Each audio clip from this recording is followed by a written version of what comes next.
Bonjour à tous et à tous, bonjour à tous les suiveurs et à tous les inconditionnels de Grégoire Omnisport Doomu Gaynde Ndiaye warul tiit warul ragal. Cette vidéo est exclusivement réservée à Djamel Belmadi.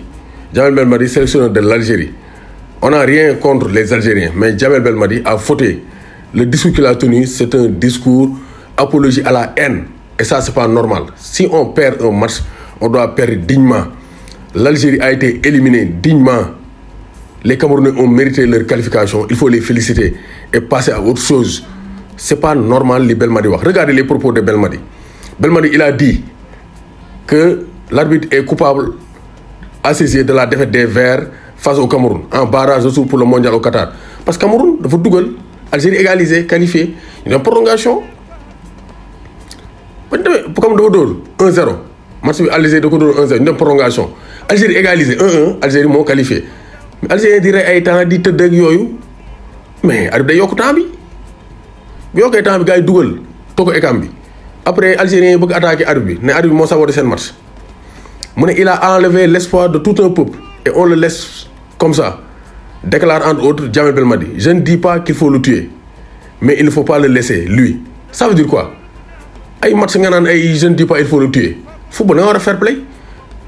Ñoom égyptiens yi tamit ñoo yem. Il faut être fair play. Égyptiens et Algériens, soyez fair play. On vous a battu. Il faut rester chez vous et regarder à la télé. En 2026, vous allez postuler. Vous serez encore en lice. Vous pouvez vous qualifier. Où est le problème? Donc Belmadi, il m'a choqué. Et Belmadi a choqué tout le monde. Et Belmadi, il doit être sanctionné. Sinon, on ne pourra pas sanctionner quelqu'un d'autre. La CAF et la FIFA doivent traiter ce dossier Djamel Belmadi. C'est pas normal. Un entraîneur qui agresse tout un continent. En plus de ça, il dit quand on va en Afrique. Ça veut dire quoi? Tu joues la Coupe d'Afrique, tu dis quand on va en Afrique. Si tu ne seras pas donc, africain, mieux vaut ne pas jouer la Coupe d'Afrique des Nations. Et Tony Chaperon ne l'a pas raté. Mouné Djamel Belmadi, les médiocres sont toujours comme ça. Ils cherchent des boucs émissaires. C'est le cas de Belmadi. Belmadi, il cherche des excuses. Au lieu de trouver des solutions, il cherche des excuses. Et le monde de Twitter ne l'a pas raté. Ils n'auront pas raté. Donc, c'est pourquoi les Gambiens ont déposé une requête auprès de la FIFA. La Fédération gambienne de football indique avoir officiellement demandé à la FIFA et à la CAF d'ouvrir une enquête et d'infliger des procédures disciplinaires à l'encontre de Djamel Belmadi après son interview diffusée par la Fédération algérienne de football. Parce que Djamel Belmadi, il se justifie auprès du peuple algérien. Il sauve sa peau. Et les Égyptiens aussi, même chose. Ils ont un public qui est plaire. Alors que ce n'est pas normal. Quand on va en Afrique, ça veut dire quoi? Patrick Mboma dit que Djamel Belmadi doit se remettre en question, mais surtout reconnaître que le Cameroun est au-dessus de l'Algérie en football. Donc, historiquement, du point de vue trophée et tout, mais le Cameroun, c'est un pays de football. Ils ont gagné dignement face à l'Algérie. Les Algériens doivent accepter cela et ne pas trouver des boucs émissaires. Moi, je pense que la FIFA, la CAF, ils doivent sanctionner Belmadi. Voilà. Sinon, ils ne pourront pas sanctionner un autre entraîneur qui va faire les mêmes dérapages, qui va faire les mêmes vagues. Belmadi donc, a déçu tout le monde. Quand on perd, on doit perdre dignement. Il a gagné la CAN 2019. Regardez cette vidéo. Regardez une vidéo. Fan la Belmadi nekkoon. Regardez une vidéo de Sadio Mané. Bi match de poule bi loon, lii du penalty. Sadio Mané ñëw gars yi tànc ko. Penalty bu leer. Après la CAN, il y a un blanc sur l'équipe. Djamel Belmadi, il était où quand Ismaïla Sarr penalty annulé avec l'arbitre camerounais? Nous sommes VAR. Jour algérien dit teud. Deuxième mi-temps di ray temps.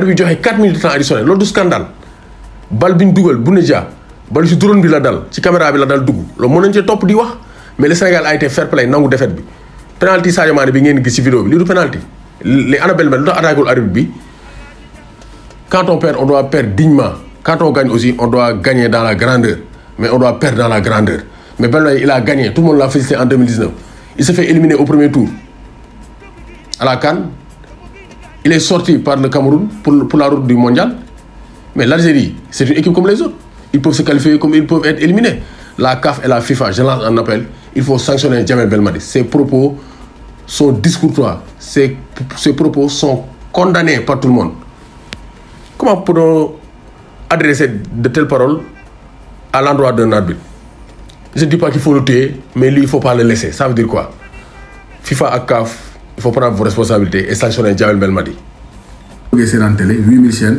à 39 500 l'année. N'hésitez pas à contacter donc le 77 535 97 62 avec Sartec IPTV méga.